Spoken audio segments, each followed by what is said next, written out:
Welcome to the Warfront Stories World War II channel.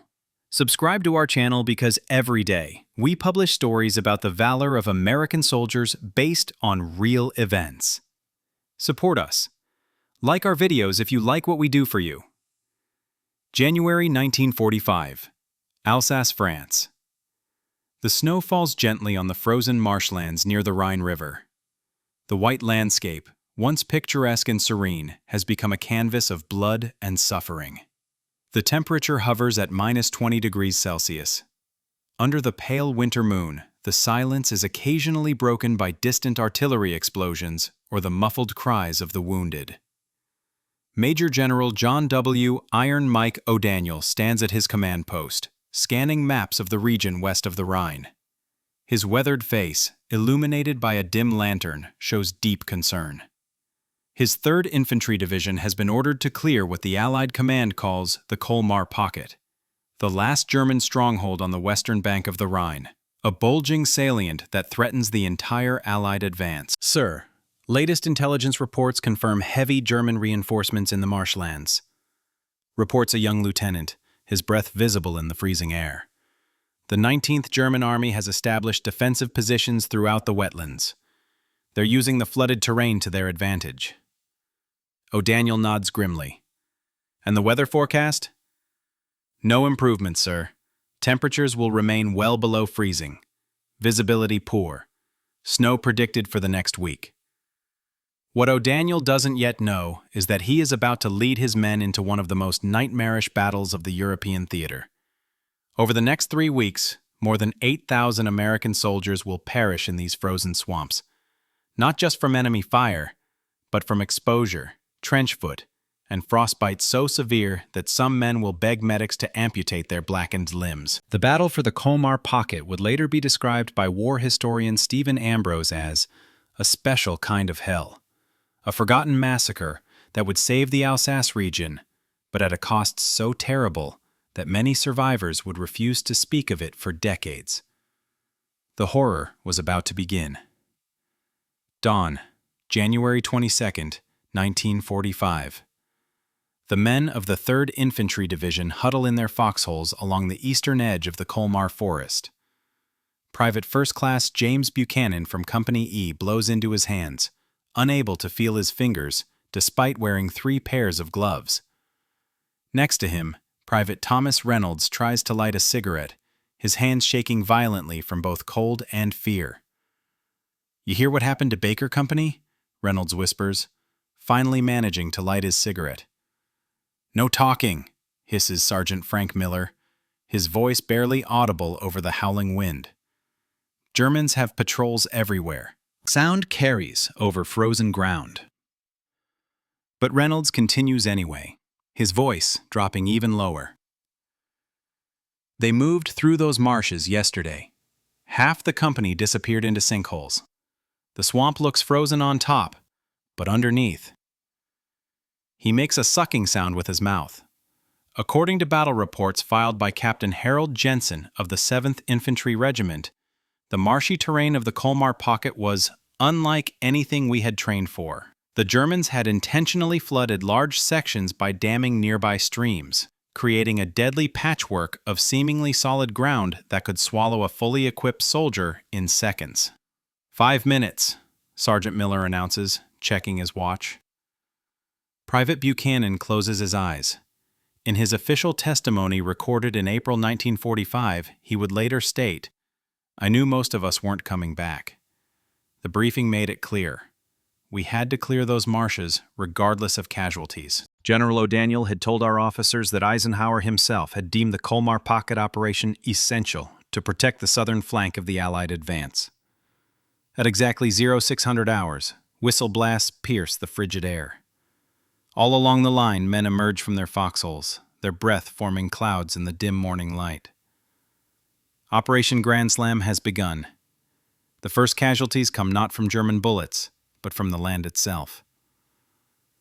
As documented in the 3rd Infantry Division's after-action report, within 20 minutes of the initial advance, 17 men from the 7th Infantry Regiment disappeared into hidden sinkholes beneath the deceptive snow cover. "Stick to the paths! Single file!" Sergeant Miller shouts as he watches Private Reynolds struggle to pull his leg from the sucking mud. Two men grab Reynolds' arms, straining to free him. "I can't feel my leg," Reynolds gasps, his face contorted in panic. "Something's wrong." "I can't feel it!" When they finally extract him, Reynolds' lower leg is bare.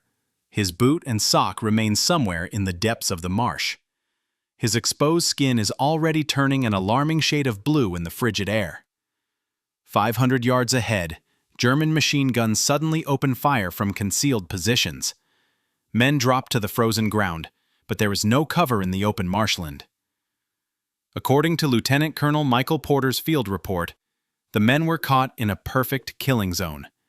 The Germans had mapped every inch of the marshes and positioned their MG-42s to cover all possible approach routes.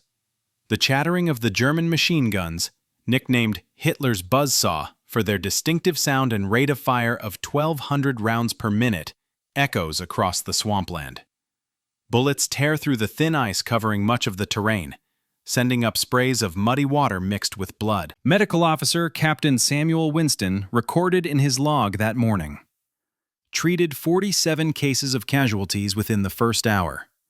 Primary injuries, gunshot wounds to extremities and torso. Secondary, severe frostbite and early stages of trenchfoot. Temperature of wounded men dangerously low. Blood freezing on bandages as we apply them. By 0830 hours, Company E has advanced only 200 yards at the cost of 24 dead and 52 wounded. And they are one of the lucky units. Noon, January 22, 1945. Private Buchanan finds himself separated from his unit after a series of German counterattacks scattered the company across the marshland. The sky has darkened with heavy clouds, and fresh snow begins to fall, further reducing visibility to mere yards. "Miller! Reynolds!" he calls in a hushed voice, fearing that louder shouts would attract enemy fire.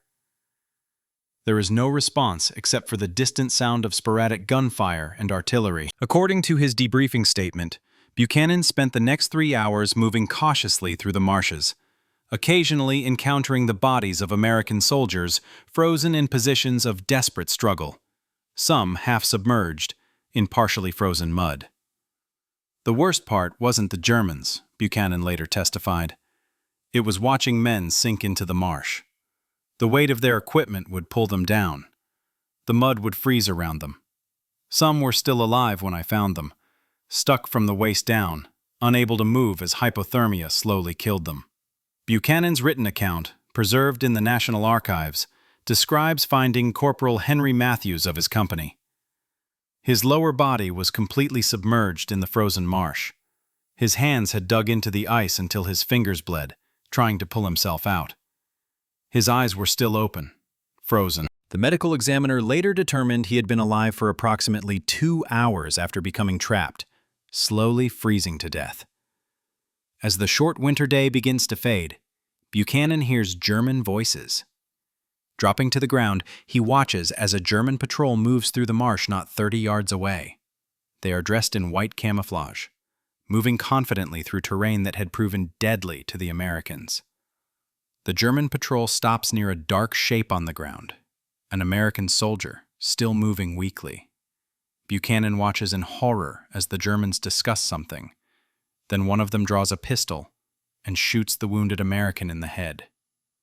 War crime incidents like this one were documented in the 3rd Division's intelligence reports, though these records remained classified until 1973.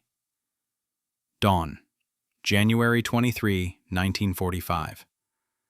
Lieutenant Colonel Michael Porter assembles what remains of the 7th Regiment's 2nd Battalion.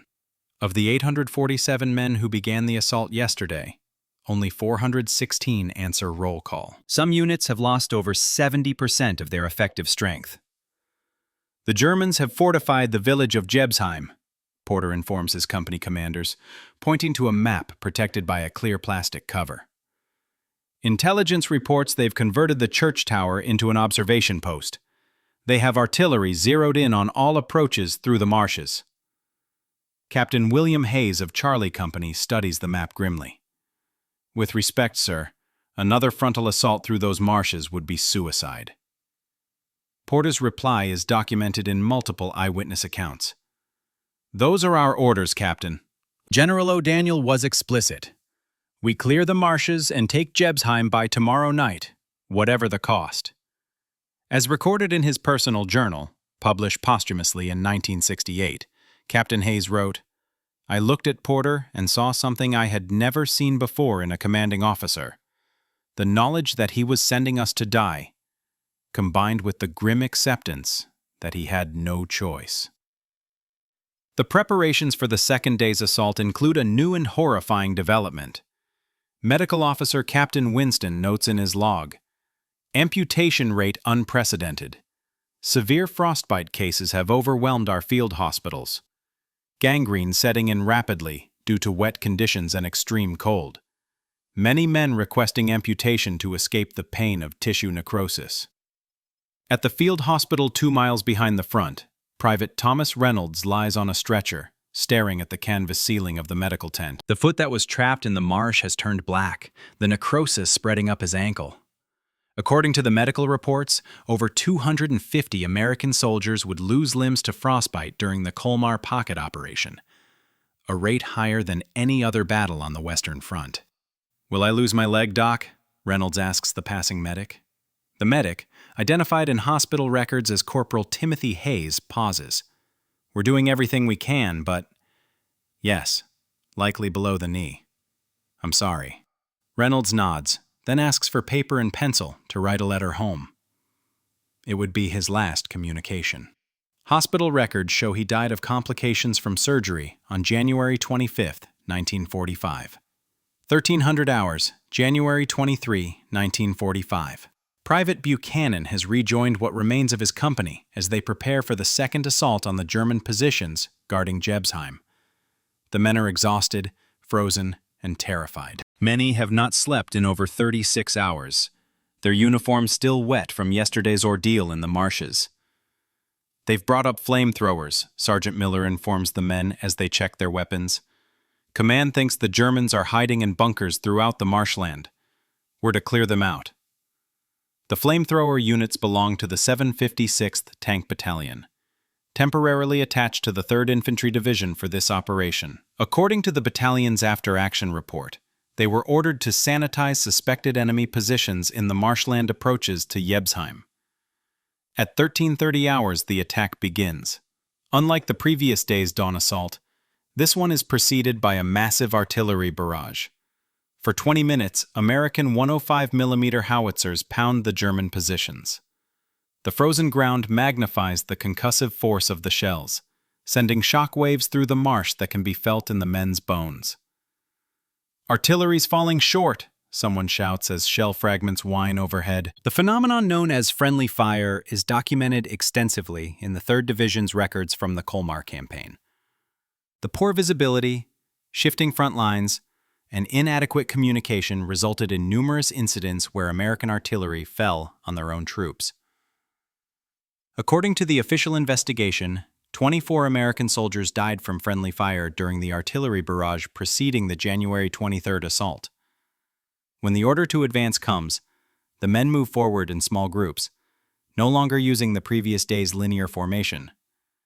They've learned that bunching up in the marshes makes them easy targets for German machine guns and mortars. Private Buchanan follows Sergeant Miller, staying low as they move from one patch of frozen ground to another. Ahead, a German bunker becomes visible. A low concrete structure, partially hidden by snow and marsh vegetation. The flamethrower team moves up, 2 men carrying the heavy apparatus. The operator aims the nozzle at the bunker's firing slit and squeezes the trigger. A stream of liquid fire arcs through the air, splashing against the concrete and pouring through the opening. The horrifying screams that follow confirm the position was occupied. "Jesus Christ," whispers the soldier next to Buchanan. "Those poor bastards." The use of flamethrowers in the Colmar Pocket is detailed in numerous accounts, including Stephen Ambrose's Citizen Soldiers. The weapon, while effective in clearing enemy positions, inflicted terrible suffering. German prisoners captured after being subjected to flamethrower attacks often had extensive third-degree burns and severe respiratory damage from inhaling superheated air. As the day progresses, the men of the 3rd Division advance slowly through the marshland, clearing German positions one by one.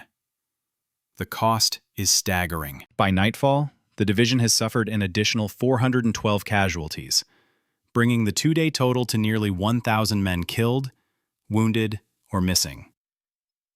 Night, January 23, 1945. The temperature drops to minus 25 degrees Celsius as darkness falls over the Colmar Pocket. The surviving men of Company E have established a defensive position at the edge of the marshes, within sight of Jebsheim's church steeple. They dig foxholes in the frozen ground, a process that Captain Hayes describes in his journal as like trying to dig through concrete with spoons. Private Buchanan shares a shallow foxhole with Corporal Dennis Martinez, a replacement who joined the company just 3 days earlier. Martinez shivers uncontrollably, his teeth chattering so loudly that Sergeant Miller eventually orders him to stuff a piece of cloth in his mouth. "You'll give away our position," Miller warns. The Germans send out patrols at night. They move through these marshes like ghosts. The phenomenon Miller describes is documented in intelligence reports from the Colmar campaign. German units, specifically the 708th Volksgrenadier Division, had specialized night fighting teams that conducted raids behind American lines. Many wore white camouflage and moved on specially designed skis that prevented them from sinking into the marshes. "I can't feel my feet," Martinez whispers after removing the cloth. "I can't feel anything below my knees." "Keep wiggling your toes," Buchanan advises. "Take your boots off and massage your feet." "If I take these boots off, I'll never get them back on," Martinez replies. He is right. Medical Officer Captain Winston's logs contain multiple entries about soldiers whose boots had to be cut off because their feet had swollen from trench foot, a condition caused by prolonged exposure to damp, cold conditions. Once the boots were removed, the feet would often swell to twice their normal size, making it impossible to put footwear back on. Throughout the night, German artillery shells fall sporadically across the American positions. The explosions illuminate the marshland in brief, harsh flashes, revealing a landscape that resembles something from a nightmare. Twisted, blackened trees rising from the frozen swamp, bodies half buried in ice. Abandoned equipment scattered across the terrain. According to multiple survivor accounts, many men experienced auditory hallucinations during the night hours in the Colmar Pocket. The combination of extreme cold, exhaustion, and psychological stress caused them to hear voices calling for help from the darkness of the marshes. "Do you hear that?" Martinez asks suddenly, sitting up. "Someone's calling for a medic." Buchanan listens but hears nothing except the wind and distant artillery. "There's nobody out there, Martinez. Get some sleep." But Martinez insists. "I can hear him clearly. He's begging for help." Historical accounts suggest that these hallucinations were sometimes based on reality. German night patrols would occasionally use wounded Americans as bait, letting them call for help, to draw out other soldiers who would then be ambushed. By morning, Corporal Martinez is found dead in the foxhole, frozen to death.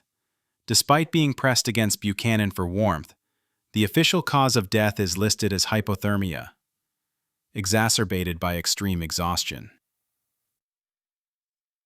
January 24th. 1945, the assault on Jebsheim begins at dawn. After 2 days of fighting through the marshes, the men of the 3rd Infantry Division finally reach more solid ground near the village. But the Germans have transformed Jebsheim into a fortress. Lieutenant Colonel Porter's pre-assault briefing, reconstructed from multiple eyewitness accounts, outlines the challenge. The Germans have fortified every building. They've created interlocking fields of fire covering all streets and approaches. The church tower gives them observation over the entire area. We'll need to clear the village, house by house.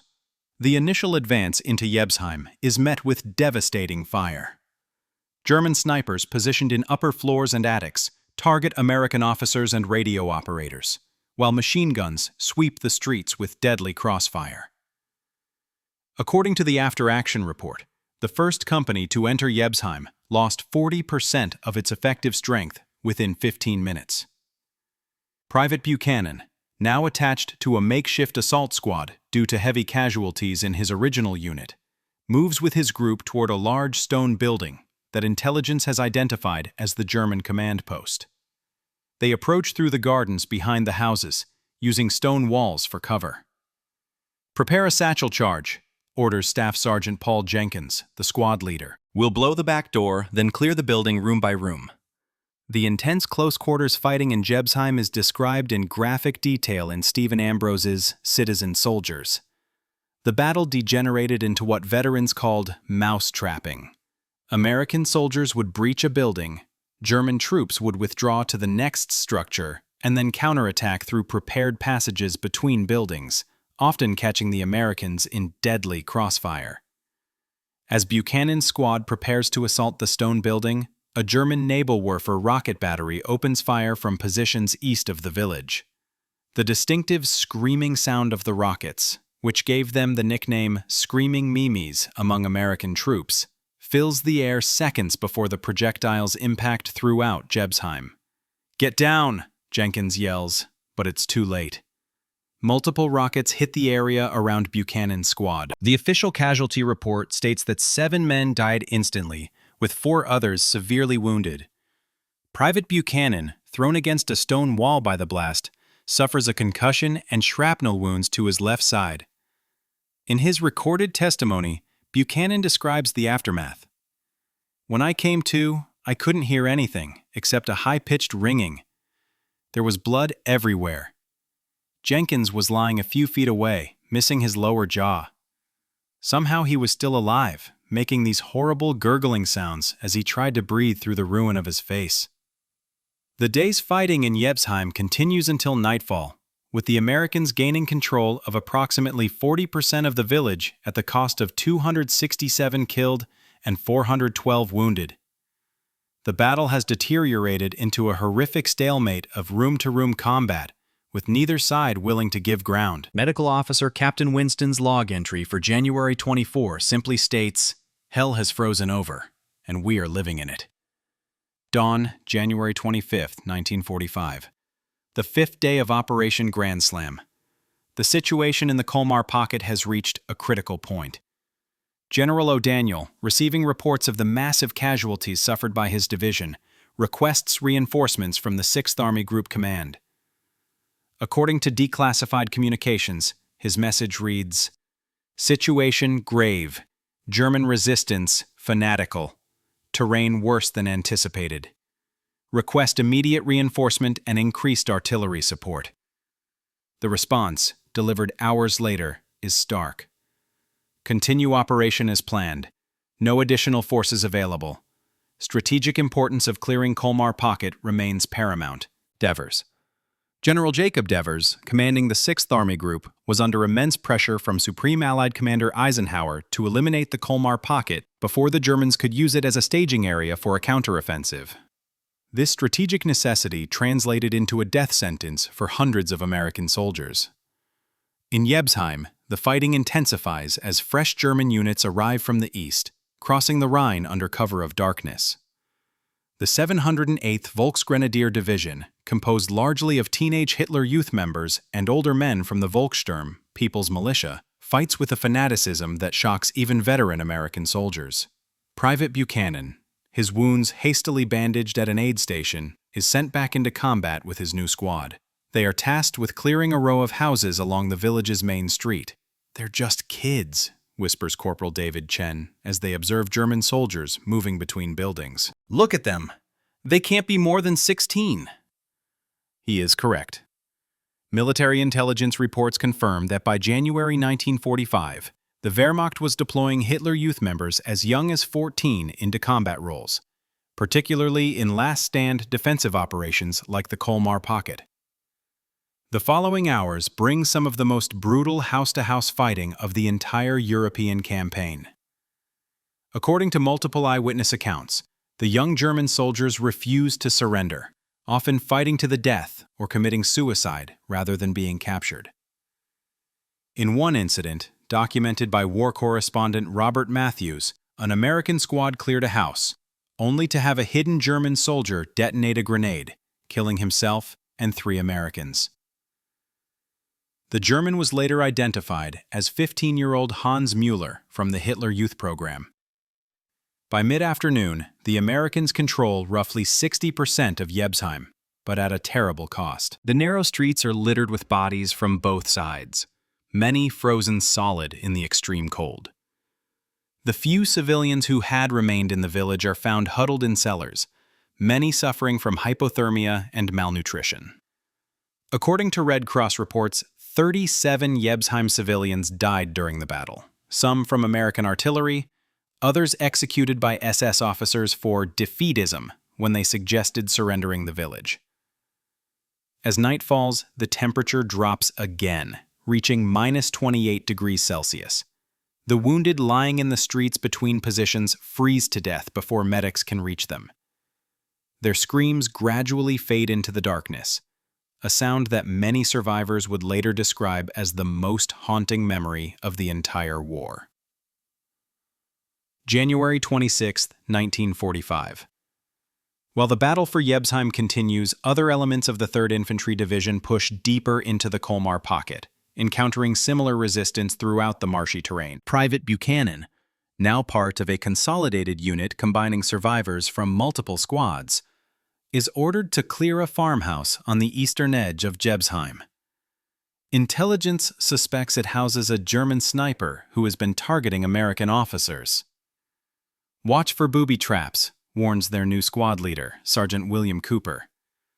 "The bastards rig everything, doorways, furniture, even the bodies of our own men." The use of booby traps by retreating German forces is extensively documented in both official reports and veteran testimonies. As the Wehrmacht adopted a defensive posture in the war's final months, they employed increasingly sophisticated trap systems to inflict casualties and slow the Allied advance. Approaching the farmhouse, Buchanan notices something strange: a trail of blood leading from the front door to a shed behind the main building. The blood has frozen into a dark crimson path on the snow. "I don't like this," mutters Cooper, signaling the squad to take cover while he assesses the situation. Before a plan can be formulated, shots ring out from the farmhouse's upper window. Cooper falls, a bullet through his throat. The squad returns fire, peppering the window with bullets. "Grenade!" shouts Corporal Chen, pulling the pin and tossing the explosive through the shattered window. The detonation is followed by silence. The squad enters the farmhouse cautiously, finding the body of a single German sniper in the upper room. According to Buchanan's testimony, the man was wearing a mixture of German uniform parts and civilian clothing, typical of the Volkssturm militia units thrown into combat during the Reich's final months. Following the blood trail outside, the Americans discover its source: an impromptu German aid station in the shed. Inside are 7 severely wounded German soldiers and a single medical officer. The conditions are appalling. No proper medical supplies, amputations performed with basic tools, wounds bound with torn clothing instead of bandages.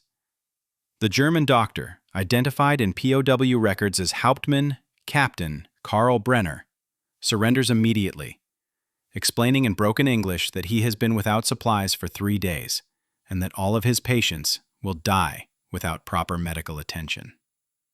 This incident reflects a documented reality of the Colmar campaign. By January 1945, German medical services had largely collapsed. Field hospitals often lacked basic supplies, and wounded soldiers were frequently abandoned as units retreated. The American reaction to finding the German aid station varies in different accounts. According to Buchanan's testimony, some men wanted to execute the Germans on the spot in retaliation for Cooper's death. Others, including Buchanan himself, argued for treating them according to the Geneva Convention. In the end, the wounded Germans are taken prisoner, though military police records show that only 3 survived long enough to reach the main POW processing center. As the day progresses, fighting throughout Jebsheim intensifies. German artillery positions east of the Rhine begin a systematic bombardment of the village, showing little concern for the remaining German troops still fighting there. By nightfall, American forces control approximately 80% of Jebsheim, but the human cost continues to rise. Medical Officer Captain Winston's log entries become increasingly desperate. Evacuation routes through marshes nearly impassable, wounded dying during transport. Morphine supplies critically low. Performing amputations without adequate anesthesia. January 27, 1945. The 7th day of the operation. The temperature rises slightly, reaching -10 degrees Celsius by mid-morning. The relative warmth brings new horrors to the battlefield. The partially frozen bodies of the dead begin to thaw, releasing the unmistakable smell of decomposition across the marshlands and village. Private Buchanan's unit, now reduced to just 9 effective soldiers, is tasked with clearing the final German strongpoint in Jebsheim, the church and its stone tower that has served as an observation post throughout the battle. "They've got at least 2 machine guns in there," reports a forward observer from the artillery unit. "And the walls are thick stone. Our 105s barely scratch it." The church, built in the 16th century, has walls nearly 2 meters thick at its base. According to the assault plan preserved in division records, the Americans decide to use one of the few remaining tanks from the 756th Tank Battalion to approach the church and fire directly into the entrance at point-blank range. As the M4 Sherman tank rumbles down the rubble-strewn street toward the church, German defenders open fire with a Panzerfaust anti-tank weapon.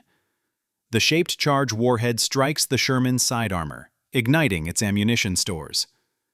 The resulting explosion is catastrophic, killing all 5 crew members instantly and blocking the narrow street with the burning wreckage. "We need another way in," states Lieutenant James Wilson, who has taken command of the consolidated unit after Cooper's death.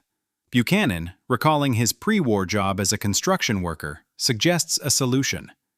The old crypts. European churches this size usually have burial crypts underneath. There might be an entrance from one of the adjacent buildings.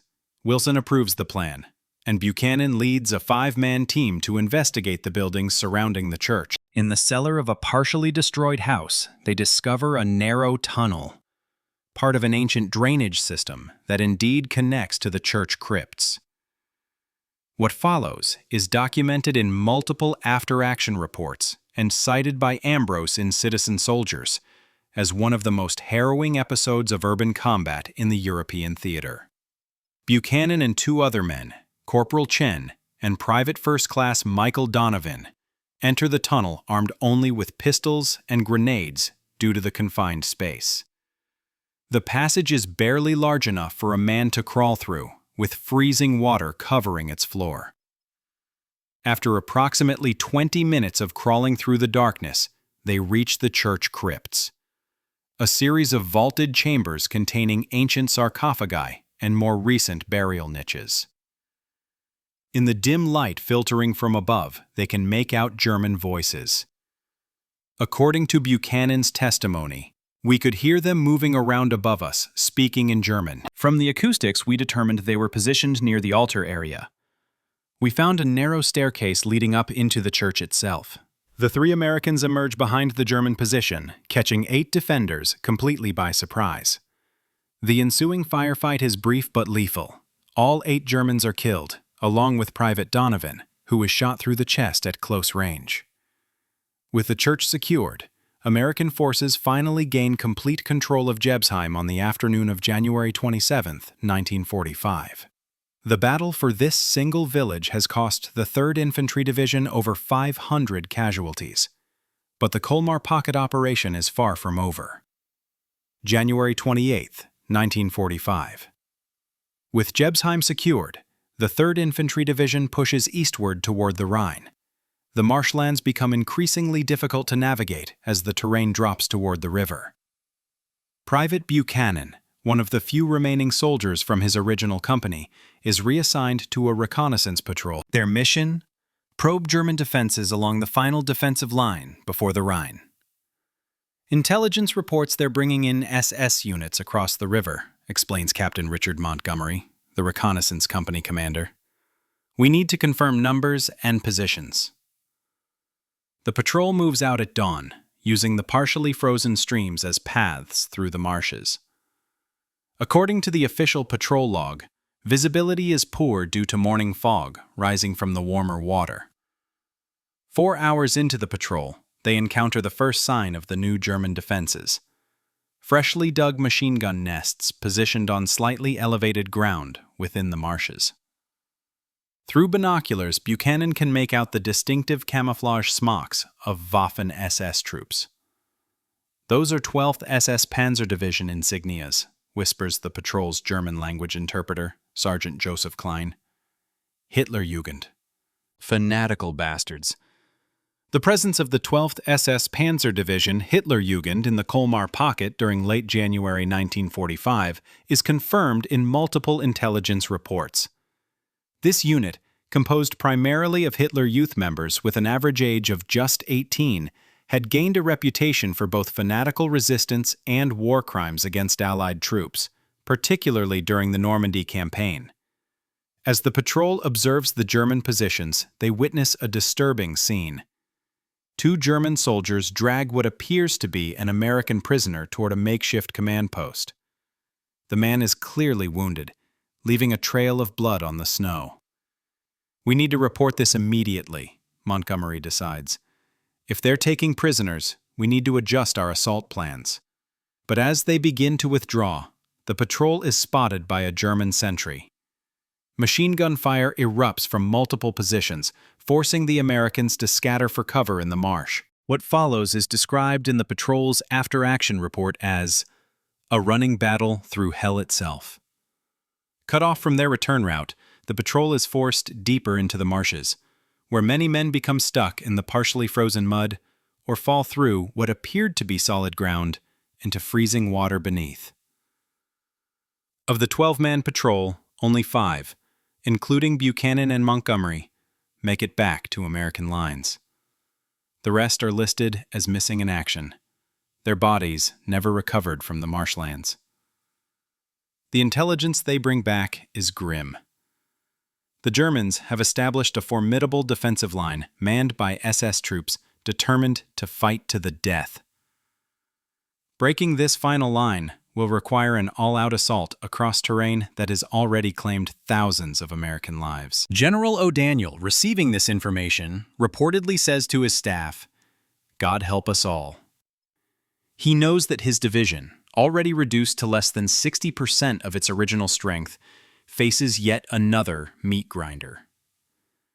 That night, temperatures plunge again. In the marshes between the American and German lines, the screams of wounded men from both sides can be heard as they slowly freeze to death, trapped in the mud and unable to reach safety. Medical Officer Captain Winston makes his final log entry of the day. "Today I ran out of morphine. May God forgive me for what I had to do." January 29, 1945. General O'Daniel meets with his remaining battalion commanders to plan the final push toward the Rhine. According to minutes from this meeting, preserved in the National Archives, the conversation is brutally frank.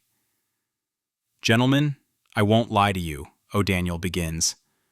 "The situation is dire. We've lost over 5,000 men in the past 9 days, but 6th Army Group Command insists that we clear the entire pocket by February 2nd. Failure is not an option." Lieutenant Colonel Porter, one of the few original battalion commanders still alive, responds, "With respect, General, we don't have enough men left to mount an effective assault across those marshes. The men are exhausted. Equipment is failing in these temperatures. Another frontal attack would be suicide." O'Daniel nods grimly. "I've made that exact argument to General Devers." His response was clear. The strategic situation demands that we eliminate this threat to our southern flank, regardless of casualties. The meeting concludes with a compromise plan. Rather than another frontal assault, the remaining forces will conduct a series of small unit infiltrations under cover of darkness, attempting to bypass the heaviest German defenses. Private Buchanan, recovering from exposure after the reconnaissance patrol, is deemed fit for duty and assigned to one of these infiltration teams. Their objective?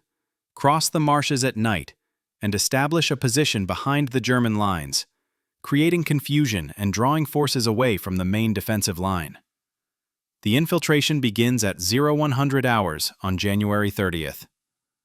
Buchanan's team, consisting of 12 men, moves silently through the frozen marshland. They wear white sheets over their uniforms as improvised snow camouflage and have blackened their faces with mud to reduce visibility. According to Buchanan's testimony, the night was clear, with a quarter moon, cold enough that our breath froze on our scarves. We moved single file, testing each step before putting weight down. The Germans had flares and would fire them periodically, forcing us to freeze in place until darkness returned. 3 hours into the mission, disaster strikes. A soldier 2 men ahead of Buchanan steps onto what appears to be solid ground, but is actually a thin ice crust over a deep sinkhole. His scream as he plunges through is cut short as the freezing water fills his lungs. The noise alerts a nearby German patrol. Flares illuminate the night sky, turning the marshland into a surreal landscape of sharp black shadows on white snow. Machine gun fire erupts from multiple positions. "Scatter! Every man for himself!" orders Sergeant Klein, the team leader. "Rendezvous at Point Baker if you make it." What follows is documented in fragmented after-action reports compiled from survivor testimonies. The infiltration team, exposed in the open marsh, suffers catastrophic casualties. German machine guns, pre-sighted on likely approach routes, cut down 8 men within minutes. Buchanan, diving into a frozen drainage ditch, watches in horror as Sergeant Klein attempts to reach a wounded man, only to be cut down by a burst of fire that nearly severs his body at the waist. For the next 4 hours, Buchanan remains motionless in the drainage ditch, the temperature so cold that his tears freeze on his face. He listens as the wounded call for help, their voices growing weaker until silence falls. By dawn, he is alone in a field of corpses. Somehow, he manages to crawl back toward American lines, evading German patrols. He reaches safety around noon on January 30th, the only survivor of his 12-man team. His debriefing, recorded by intelligence officers, contains a statement that would later be quoted in multiple historical accounts of the battle. The marshes have become a graveyard that swallows men whole.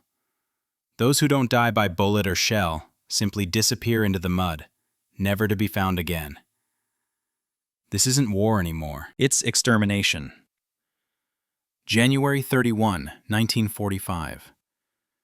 After the failure of the infiltration attempts, General O'Daniel receives unexpected news.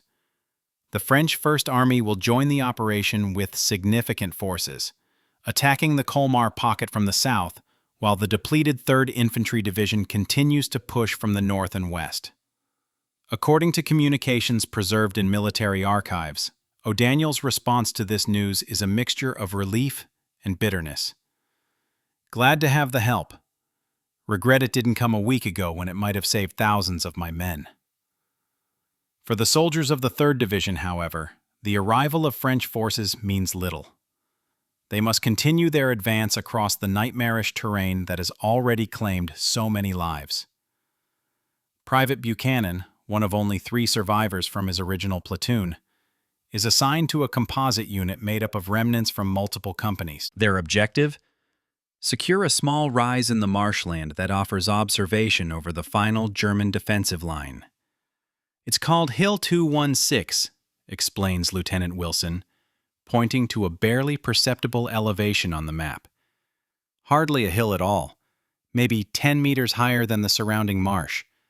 But whoever controls it can see everything between here and the Rhine." The assault on Hill 216 begins at dawn. Artillery preparation is minimal due to ammunition shortages, another factor documented in division logistics reports. The men advance through morning mist that limits visibility to less than 50 yards. Buchanan, moving with his squad through knee-deep mud, notices something disturbing. The ground around them is littered with decomposing bodies, partially exposed as the ice melts under the slightly warmer temperatures. "Jesus Christ," mutters the soldier next to him. "There must be hundreds of them." He is not exaggerating. According to battlefield cleanup reports filed after the campaign, over 600 American and German bodies were eventually recovered from the area around Hill 216. Many more were never found, having sunk too deep into the marsh to be located. As they approach the base of the small rise, German defenders open fire from well-concealed positions. The Americans go to ground, finding what cover they can in the featureless marsh. "We're pinned down!" shouts Wilson. "I need suppressing fire on the hilltop while we work around the western slope." Buchanan and several others provide covering fire, while another squad attempts to flank the German position. The maneuver seems to be working until a series of explosions erupt across the western slope. "Mines!" someone screams. "They've mined the whole approach!" The use of anti-personnel mines by German defensive units is extensively documented in engineering corps reports from the Colmar campaign. What made the situation particularly lethal was the placement of mines in marshland. The unstable ground meant that detection was nearly impossible, and the moisture caused many wood-encased mines, designed to evade metal detectors, to float slightly from their original positions. The mine detonations kill 4 men instantly and wound 7 others. The flanking maneuver collapses, and the assault stalls at the base of Hill 216. For the next 6 hours, the Americans remain pinned down, unable to advance or retreat without exposing themselves to murderous fire from the hilltop. The wounded lie in the open, their blood freezing on the ground around them.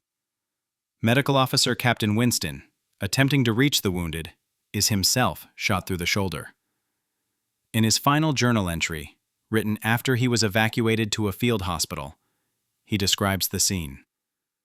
"Hell has many circles, and I believe I have witnessed the lowest.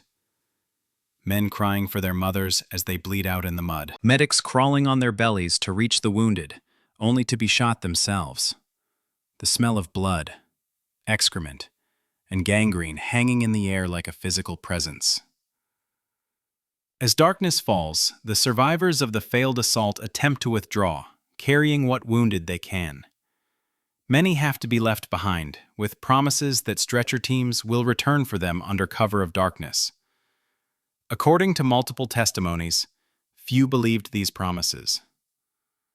By this point in the campaign, every soldier knew the reality. Those left in the marsh overnight would likely never be seen again. February 1st, 1945. After 12 days of continuous combat, the 3rd Infantry Division is at a breaking point. Of the approximately 15,000 men who began the operation, fewer than 7,000 remain effective. The rest are dead, wounded, missing, or suffering from severe combat exhaustion and exposure. General O'Daniel, receiving reports from his battalion commanders, makes a difficult decision. According to division records, he contacts 6th Army Group headquarters. "Request immediate reinforcement by at least 1 full division. 3rd Infantry Division combat effectiveness critically compromised. Cannot continue offensive operations without substantial reinforcement." The response, delivered hours later, brings unexpected news.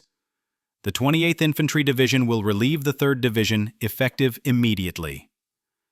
The survivors of Iron Mike O'Daniel's division will be pulled back to reserve positions for rest and reconstitution. For Private Buchanan and the other survivors, the news is met with stunned disbelief. After nearly 2 weeks of hellish combat, they are being reprieved. "Is it true?" Buchanan asks Lieutenant Wilson as the order to withdraw reaches their position. "We're really being pulled out?" Wilson nods, his exhausted face showing little emotion. "What's left of us anyway? The 28th Division is moving up tonight. We'll fall back through their lines at 0200 hours. The withdrawal takes place under cover of darkness. As Buchanan and the other survivors make their way through the marshes one last time, They pass the men of the 28th Division moving in the opposite direction. Fresh troops who have no idea of the horror that awaits them. "Watch for sinkholes," Buchanan warns a young lieutenant leading his platoon toward the front. "The ground looks solid, but it isn't, and the Germans have the whole area zeroed for artillery." The lieutenant, barely older than 20, nods nervously. "Thanks. Any other advice?" Buchanan stares at him for a long moment. According to his later testimony, he considered telling the truth, that the young officer and most of his men would likely be dead within days. Instead, he simply says, "Pray." As the survivors of the 3rd Division reach the rear areas, the full extent of the devastation becomes clear. Company clerks call roll, marking off the dead and missing. Entire platoons have ceased to exist. Officers search for their men, only to learn that none survived. In his memoirs, published in 1977, Lieutenant Colonel Porter describes the scene. "I had begun the operation with 847 men under my command. When we assembled in the rest area on February 2nd, only 319 answered roll call. The faces of the survivors told a story that no official report could capture. Hollow eyes, 1,000-yard stares, men physically present, but mentally still trapped in the frozen hell of the marshes." Medical reports from the field hospitals paint an equally grim picture. In addition to combat wounds, over 30% of the division suffered from severe frostbite, with hundreds requiring amputations. Trench foot affected nearly 40% of the survivors. Pneumonia and other respiratory infections were rampant. Perhaps most disturbing were the psychological casualties. According to division medical records, over 500 men were evacuated for combat exhaustion, the World War II term for what would later be recognized as severe PTSD. As Buchanan and the other survivors are processed through medical checkpoints, they receive their first hot meal and shower in nearly 2 weeks. Clean uniforms are issued to replace the frozen, mud-caked, blood-stained garments they have lived in since the operation began. That night, in a requisitioned barn serving as temporary barracks, many men find themselves unable to sleep despite overwhelming exhaustion. Medical officers report walking through the barracks to find men sitting upright on their cots, staring into darkness, flinching at sounds only they could hear. February 5th, 1945. While the survivors of the 3rd Infantry Division recover in the rear, the battle for the Colmar Pocket continues.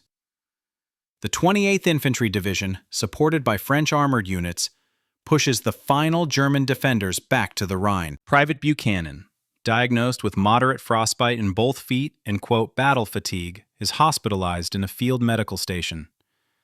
Like many survivors, he spends his days in a state of numb detachment, speaking little and startling at loud noises.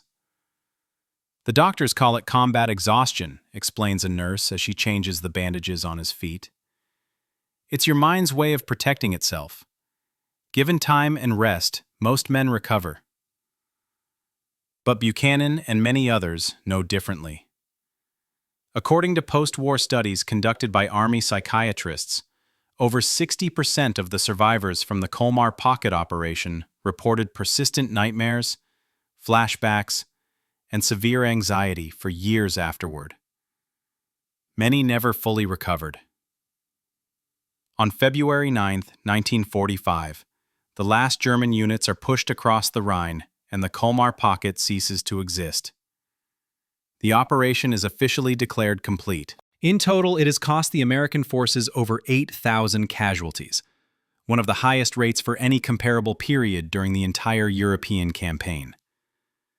At a field hospital near Colmar, General O'Daniel visits the wounded men of his division. According to multiple eyewitness accounts, he moves from bed to bed, speaking briefly with each soldier. Many observe that the general, known for his tough, uncompromising demeanor, has tears in his eyes as he sees the extent of the suffering. When he reaches Buchanan's bed, he asks the standard question, How are you doing, son? Buchanan's response, recorded by a nearby nurse, becomes one of the most quoted statements from the entire campaign. "We did what they asked, sir. We cleared the marshes. But the marshes took most of us in return." O'Daniel nods silently, places his hand briefly on Buchanan's shoulder, and moves on to the next bed. That night, the surviving officers of the 3rd Division hold an informal gathering in a commandeered café in Colmar. According to Lieutenant Colonel Porter's memoirs, the mood is somber rather than celebratory. "We should be toasting victory," says Captain Hayes, staring into his glass of requisitioned French wine. "Instead, all I can think about are the men we left behind in those god-forsaken swamps." Porter nods. 8,000 casualties. For what? A patch of marshland and a few ruined villages. General O'Daniel, joining the gathering late, overhears this comment. Far from being angry, he sits heavily in a vacant chair. "I asked myself the same question every night of the operation," he admits. "Strategic necessity. That was the answer I always received when I questioned the cost." The strategic necessity O'Daniel references is documented in post-war analysis by military historians. The Colmar Pocket, had it been allowed to remain, could have served as a staging area for a German counter-offensive against the southern flank of the Allied advance into Germany. By eliminating this threat, the 3rd Infantry Division and other units involved likely prevented a much larger battle later in the campaign. This cold strategic calculus, however, provided little comfort to the men who fought and died in the frozen marshes. February 15, 1945. Private Buchanan is transferred to a general hospital in Paris for further treatment. His physical wounds are healing, but like many veterans of the Colmar campaign, he continues to suffer from what would now be recognized as severe PTSD. "The nightmares are the worst," he tells an army psychiatrist during a documented therapy session. "I'm back in the marshes, sinking into the mud. I can hear men calling for help, but I can't reach them. Sometimes I'm the one sinking, and no one comes to help me." The psychiatrist's notes from this session contain an observation repeated in many similar cases. Patient exhibits classic symptoms of severe battle fatigue. Particularly disturbing is his fixation on the bodies lost in the marshland. He repeatedly expresses concern that the marshes will never give them back, and that his fallen comrades are still conscious somehow, trapped beneath the mud. This specific form of trauma, related to the unique horror of seeing comrades disappear into the marshes, is documented in multiple psychiatric studies of Colmar veterans. The fear of being swallowed by the earth, combined with the knowledge that many bodies would never be recovered, created a particularly lasting psychological wound. While Buchanan recovers in Paris, the grim work of battlefield clearance begins in the Colmar Pocket. According to Graves' registration service reports, the task is unprecedented in its difficulty. "Standard recovery procedures are ineffective in the marshland terrain," states one official report. "Bodies that sank into the mud are impossible to locate without specialized equipment. Many remains are only partially visible or have been dismembered by artillery fire. Identification is often impossible due to the effects of prolonged exposure and predation by wildlife." By March 1945, only about 60% of the American dead have been recovered from the Colmar Pocket. The rest are officially classified as missing in action, body not recovered, a designation that would deny their families the closure of a proper burial. In Paris, Buchanan receives unexpected news. He is being sent home.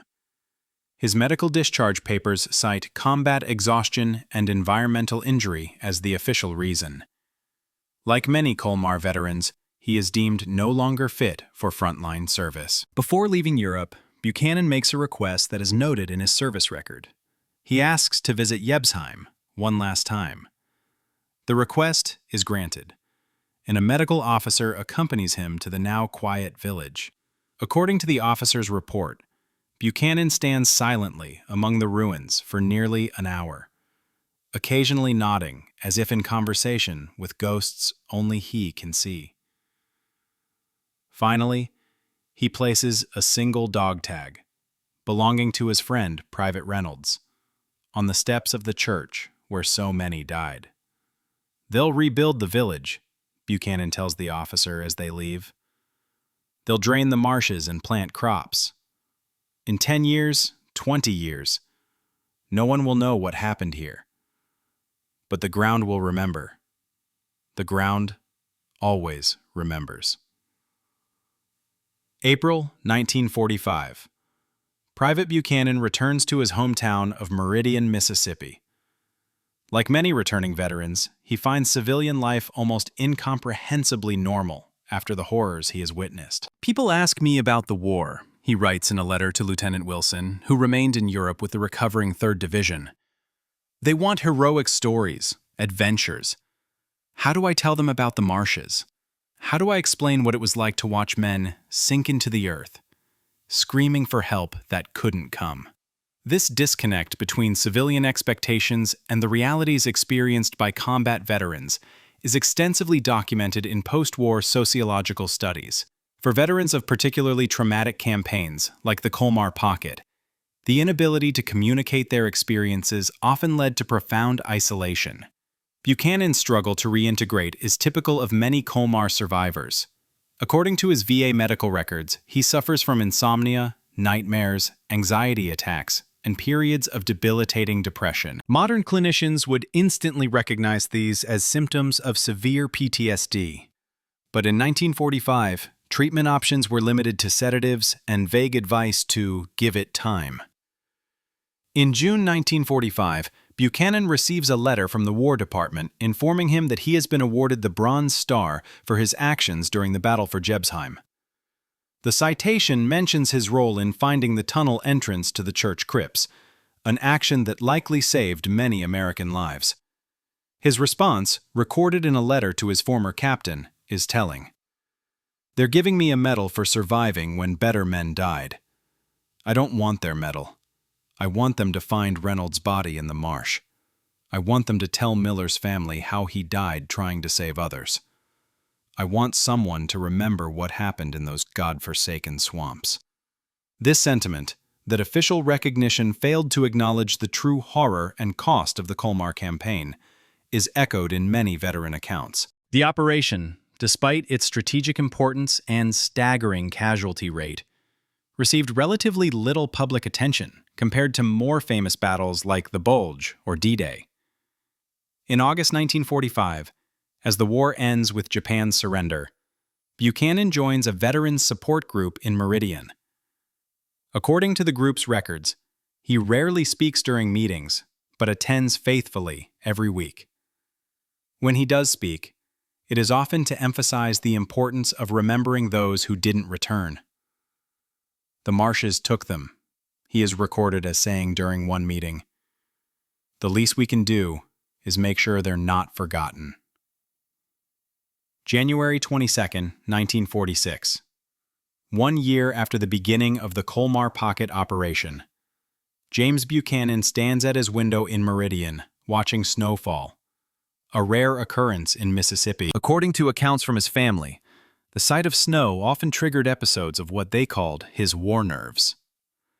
He would get this distant look, his sister Margaret later recalled in an oral history interview, like he wasn't really here anymore, but back there in those marshes he talked about sometimes.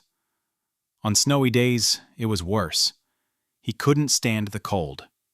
Across America, other veterans of the Colmar campaign mark the anniversary in similar states of quiet remembrance and suppressed trauma. Few speak openly about their experiences, a silence that military psychologists would later identify as common among veterans of particularly horrific combat. In Colmar itself, French authorities continue the grim work of recovering bodies from the marshlands. According to French military records, specialized teams using metal detectors and probing rods work methodically across the former battlefield. Even a year after the battle, they continue to find remains, some American, some German, many unidentifiable. By the end of 1946, approximately 75% of the American dead have been recovered and identified. The rest, over 2,000 men, remain officially classified as missing in action. Many lie still, entombed in the marshes that claimed them, their dog tags and other identifying items gradually sinking deeper into the mud with each passing season. In Washington, D.C., military historians compiled the official account of the Colmar Pocket operation. The final report, classified until 1973, acknowledges the extreme conditions and high casualty rate, but frames the operation as a strategic necessity that eliminated a dangerous enemy salient threatening the Allied southern flank. For the men who fought there, such clinical analysis fails to capture the reality of what they experienced. As Buchanan writes in a letter to a fellow veteran, the official reports talk about severe weather conditions and difficult terrain. They don't mention the sound a man makes when he realizes he's sinking and can't get out.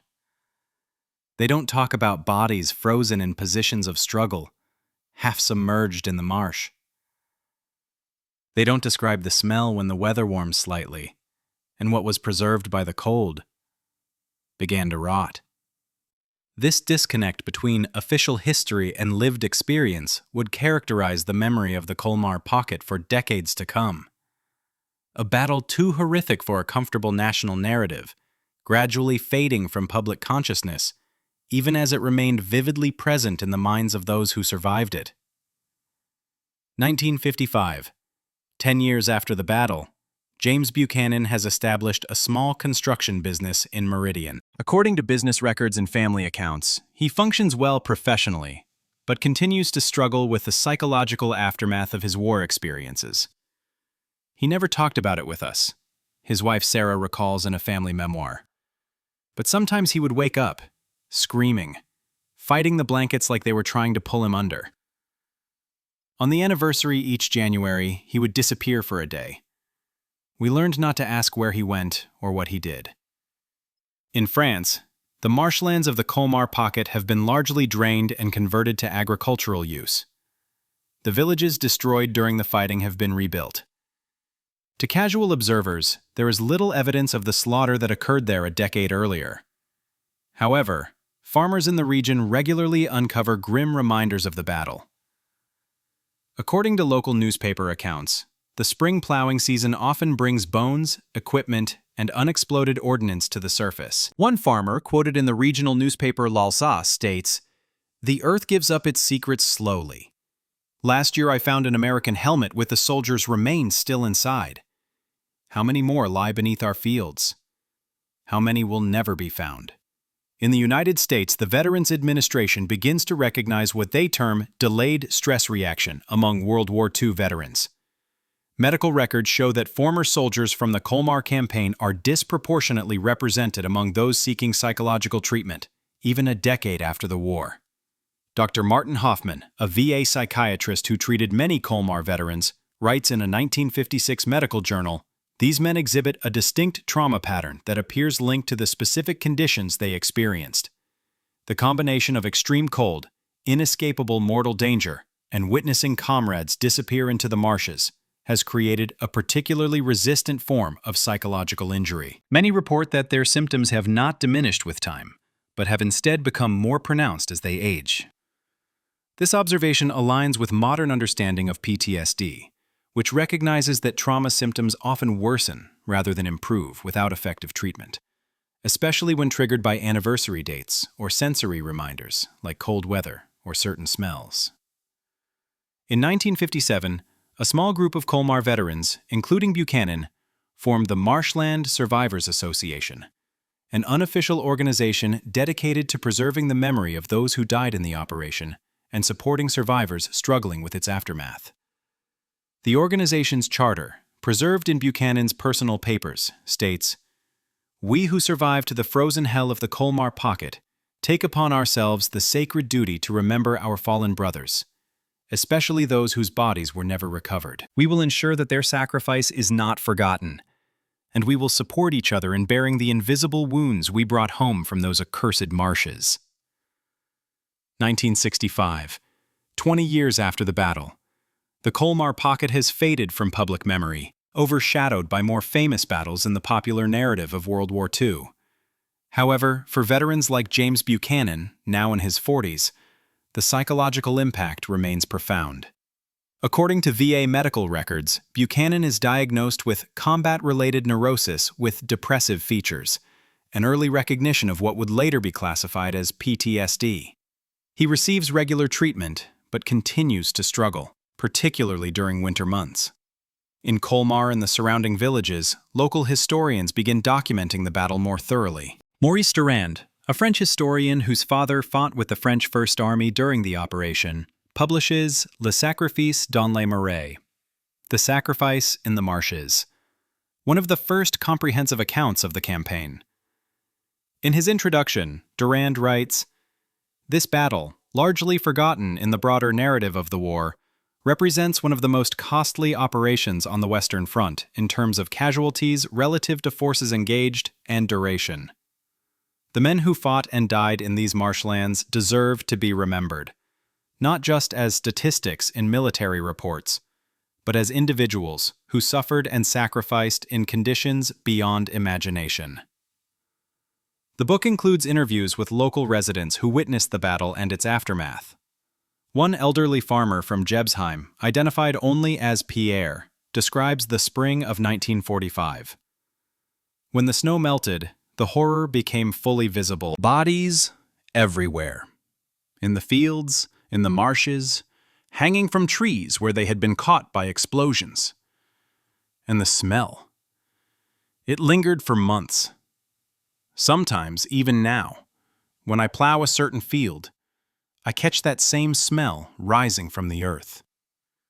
In the United States, the Marshland Survivors Association holds its first formal reunion in Chicago. Attendance records show that 78 veterans of the campaign gather to share their experiences and remember fallen comrades. According to the meeting minutes, Buchanan addresses the group. "They say time heals all wounds, but some wounds don't heal. They just get covered over, like the bodies in the marsh. We carry those marshes with us, inside us. They're as much a part of us now as our own blood and bone." The association establishes a scholarship fund for the children of men who died in the Colmar Pocket. They also begin lobbying the Defense Department for a more concerted effort to locate and identify the remains of those still missing in the former battlefield. In response to this pressure, the U.S. Army sends a small team to the Colmar region in 1967 to assess the feasibility of additional recovery operations. Their report, declassified in 1989, concludes, "Due to extensive development of the former marshland for agricultural use, further recovery operations would be impractical and unlikely to yield significant results.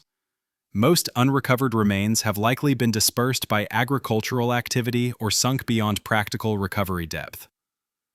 For the families of the missing and the men who survived, this bureaucratic conclusion provides little comfort." As Buchanan writes in the Association newsletter, "They say our brothers are lost forever in the mud of France, but we will not accept that they are forgotten. As long as we draw breath, we will remember." 1975, 30 years after the battle. Public interest in World War II experiences begins to increase, partly due to the reflective mood following the Vietnam War. Historians and journalists start to document previously overlooked campaigns, including the Colmar Pocket.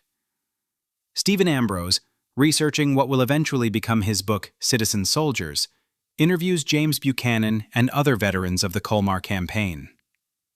According to Ambrose's research notes, he is struck by the consistency of their accounts regarding the horrific conditions and the distinctive psychological trauma associated with the marshland fighting.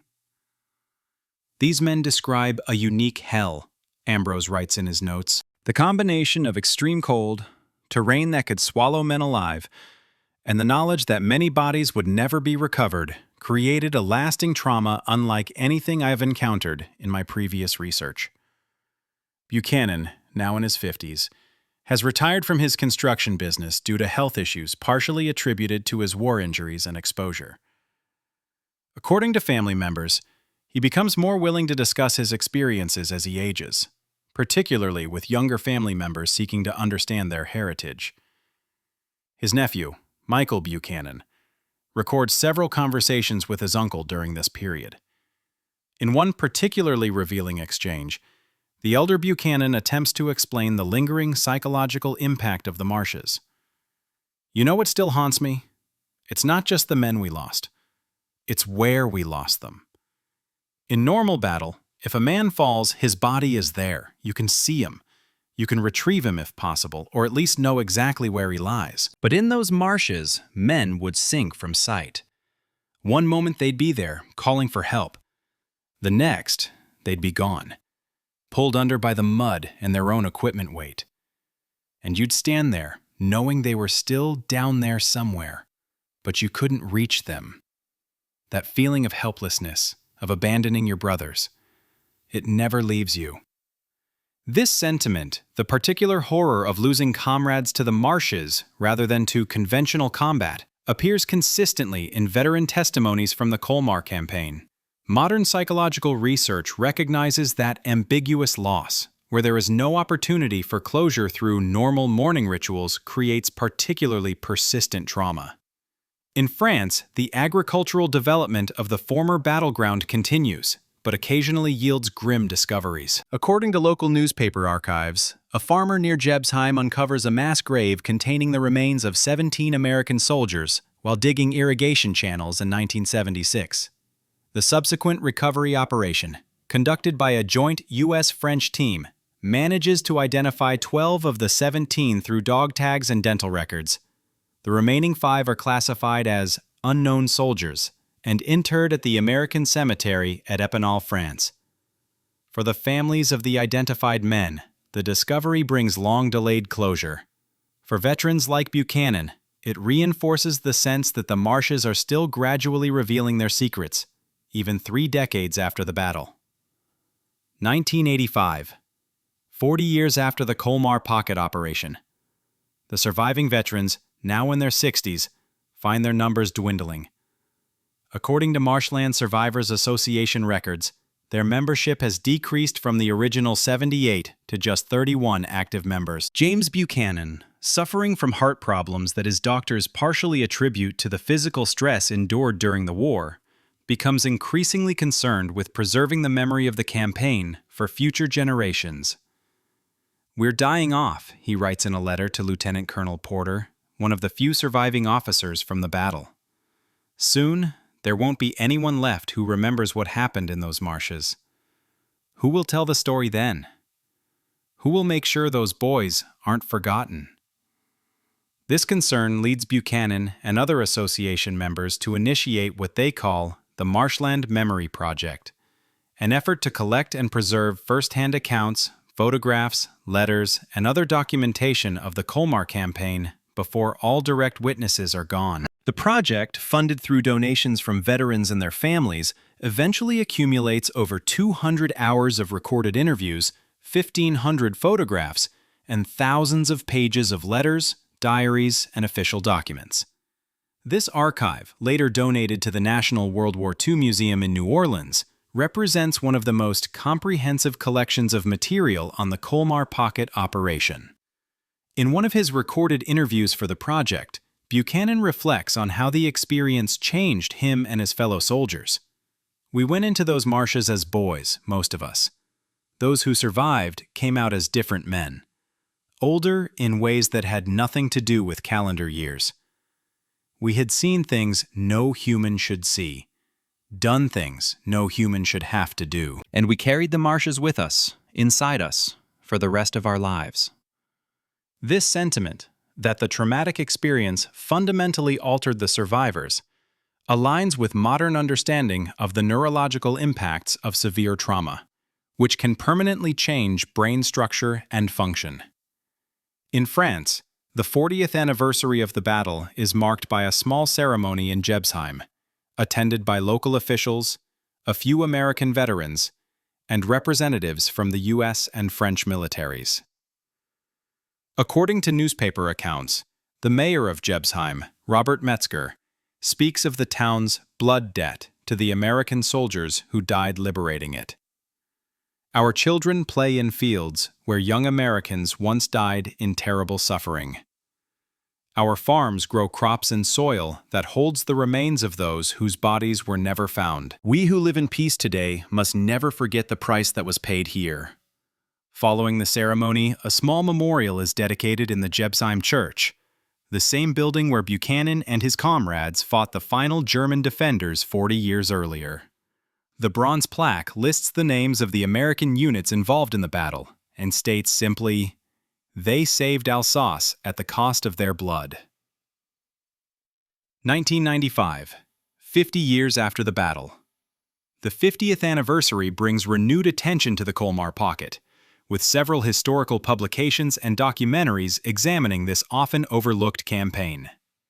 The History Channel produces a documentary titled The Forgotten Front: America's Winter Battle for Alsace, featuring interviews with surviving veterans including James Buchanan, now in his 70s and in declining health. In the documentary, Buchanan returns to the former battleground for the first time since 1945. Cameras follow him as he walks through the now peaceful farmland that once was marshes, stopping occasionally to point out where significant events occurred. "This field here, this was all swamp then," he tells the interviewer, gesturing across a neatly plowed area. "A whole platoon disappeared in this section. The mud was so deep, and once you started sinking, there was nothing to grab onto. Nothing to stop your descent."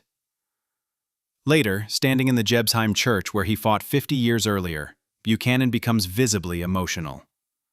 "I can still hear them. The wounded, the dying. Their voices never really leave you."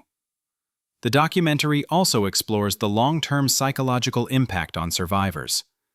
Dr. Elizabeth Morrison, a specialist in geriatric psychiatry who treated many aging World War II veterans, explains, "What these men experienced created what we now recognize as severe post-traumatic stress disorder. The symptoms have persisted for decades, often intensifying as they age and other cognitive defenses weaken. For many, the traumatic memories are as vivid today as they were 50 years ago." This observation is supported by neurological research showing that traumatic memories are processed and stored differently than normal memories, remaining vivid and emotionally charged despite the passage of time. In conjunction with the anniversary, the U.S. Army releases previously classified documents related to the campaign, including the complete casualty reports and after-action analyses. These records confirm what veterans had long claimed, that the Colmar operation had one of the highest casualty rates of any comparable action on the Western Front. According to these newly released documents, the total American casualties for the operation numbered 8,127, with 2,124 killed, 5,661 wounded, and 342 listed as missing in action. This represented approximately 47% of the total American force committed to the operation, a staggering loss rate for an offensive action lasting less than 3 weeks. Perhaps most significant for veterans like Buchanan is the official acknowledgement contained in a Department of Defense press release accompanying the document declassification. The Colmar Pocket operation, while less well known than other World War II battles, represents one of the most difficult and costly campaigns undertaken by American forces in the European theater. The extreme conditions, challenging terrain, and determined enemy resistance created a battlefield environment of exceptional hardship. For the aging survivors, this official recognition, coming half a century after the event, provides a measure of validation for experiences that many felt had been overlooked in the broader narrative of the war. 2005, 60 years after the battle. James Buchanan, now one of the last surviving veterans of the Colmar campaign, is interviewed for an oral history project at his local community college in Meridian, Mississippi. At 85, his health is failing, but his memories remain sharp. According to the project coordinator, Dr. Sarah Jenkins, Buchanan speaks for nearly 6 hours over multiple sessions, providing what she describes as one of the most detailed and emotionally powerful first-hand accounts of combat experience I have ever recorded.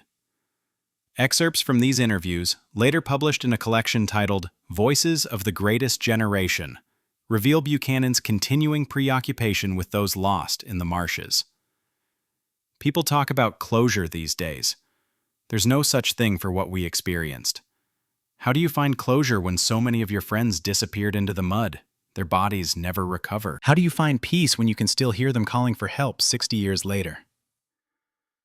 This absence of closure, the ambiguous loss represented by the men who were never recovered from the marshes, remains a central theme in Buchanan's narrative. It reflects a phenomenon well documented in modern trauma research. That unresolved loss creates a particularly persistent form of grief that can last a lifetime. In France, the landscape that once was the Colmar Pocket has transformed completely.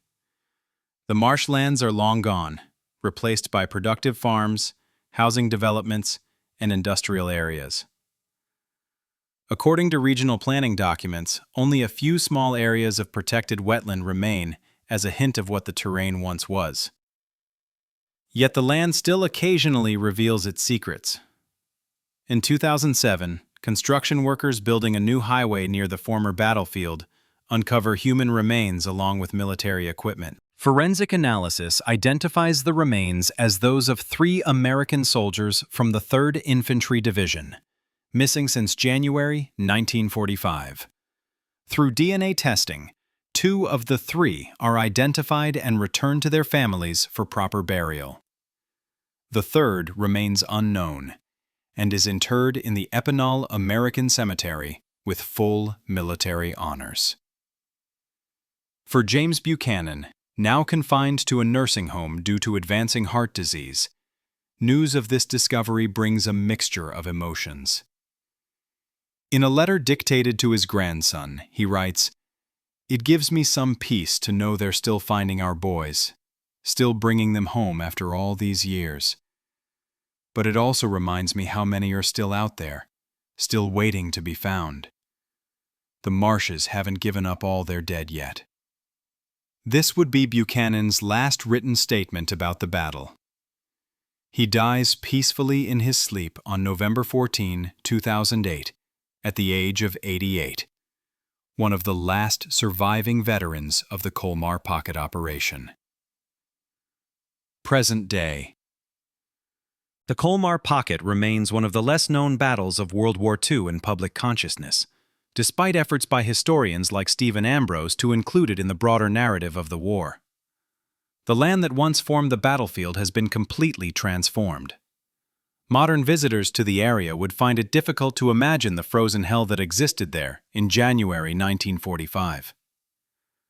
The marshes have been drained, the terrain reshaped by decades of development and agriculture. Yet traces remain for those who know where to look. In Gebsheim, the church still stands, its walls bearing subtle marks from the battle. A small museum in Colmar contains exhibits about the operation, including photographs, equipment, and personal items recovered from the former battlefield. Occasionally, the land still yields artifacts. According to the Alsace Historical Society, farmers and construction workers in the region discover military items, buttons, buckles, ammunition, personal effects, several times each year. Less frequently, but more significantly, human remains are still found, typically during deep excavation work. Between 1945 and the present day, approximately 85% of the American dead from the Colmar campaign have been recovered and identified. The remaining 15%, representing about 320 men, are still officially listed as missing in action. Their names are inscribed on the walls of the missing at the Epinal American Cemetery. For the families of these men, the ambiguity of their fate has created a multi-generational legacy of unresolved grief. Grandchildren and great-grandchildren of the missing continue to visit the former battlefield, seeking some connection to ancestors they never knew. Sarah Buchanan Wilson, James Buchanan's granddaughter, visits the area in 2015 as part of a personal pilgrimage to understand her grandfather's experience. In a blog post about her journey, she writes, "Standing in these peaceful fields, it's almost impossible to imagine the horror that Grandpa described. Yet I feel a connection to this place, to the men who died here, especially those who were never found. They're still here, in some sense, part of the soil, part of the landscape." This sentiment, that the dead remain present in the landscape, echoes across generations, from James Buchanan's statement in 1945 that the ground will remember, to his granddaughter's reflection 7 decades later. Military historians continue to study the Colmar Pocket as a case study in the challenges of winter warfare and the strategic necessities that sometimes demand terrible sacrifices. The operation is now included in curriculum at the U.S. Army Command and General Staff College, where officers analyze the decisions made by commanders like General O'Daniel and the lessons that can be applied to modern warfare. Perhaps the most significant legacy, however, is found in the improved understanding and treatment of combat trauma. The distinctive psychological impact of the Colmar experience, particularly the trauma associated with seeing comrades disappear into the marshes, has informed research into ambiguous loss and complicated grief. Dr. Robert Patterson, a military psychiatrist who has studied the long-term effects of combat trauma, notes in a 2018 research paper, "The accounts from Colmar veterans provide one of our clearest windows into how specific battlefield conditions create specific trauma patterns. The persistent nightmares, intrusive thoughts, and lifetime psychological burden described by these men helped shape our current understanding of PTSD and informed the development of more effective treatments." In this way, the suffering of men like James Buchanan continues to serve a purpose, helping ensure that future generations of soldiers receive better care for the invisible wounds they bring home from war. The marshes are gone now, where men once struggled through freezing mud and died in unspeakable conditions. Crops grow in neat rows. Children play in fields that once ran red with American and German blood. The visible scars of battle have been erased by time and human industry. Yet something of those terrible January days in 1945 remains. It lives in the memories of the few surviving veterans, now in their late 90s. It lives in the stories passed down to children and grandchildren. It lives in the museums and archives where photographs, letters, and recorded testimonies preserve first-hand accounts of what happened here. And perhaps, as James Buchanan believed, it lives in the land itself, a memory embedded in the soil that once swallowed so many young men, never to give them back. The Colmar Pocket operation achieved its strategic objective. The German salient west of the Rhine was eliminated, securing the Allied southern flank for the final advance into Germany. Alsace was saved from potential reoccupation. In cold military terms, the operation was a success. But for the men who fought here, particularly those of the 3rd Infantry Division who bore the brunt of the initial assault through the marshes, the cost was beyond calculation. Of the approximately 15,000 men who began the operation on January 22, 1945, fewer than 7,000 emerged unscathed. The rest were killed, wounded, captured, or broken by the experience, in ways that would affect them for the rest of their lives. Their sacrifice deserves to be remembered, not just as a footnote in military histories or a set of statistics in official reports, but as a human story of endurance in conditions that tested the very limits of what human beings can survive. As the last direct witnesses to the frozen hell of the Colmar Pocket pass from the scene, the responsibility for remembering falls to subsequent generations. Through books, documentaries, museums, and memorials, the story continues to be told. The men who disappeared into the marshes are not forgotten. In the words James Buchanan wrote shortly before his death, "The marshes took many of us, but they could not take all of us. Those of us who survived carried the story forward. Now others must carry it when we are gone. Remember the Colmar Pocket. Remember the price paid in those frozen swamps. Remember the men who never came home. Thank you for listening. If you are also proud of the bravery of our soldiers, subscribe to our channel so you don't miss out on new historical stories.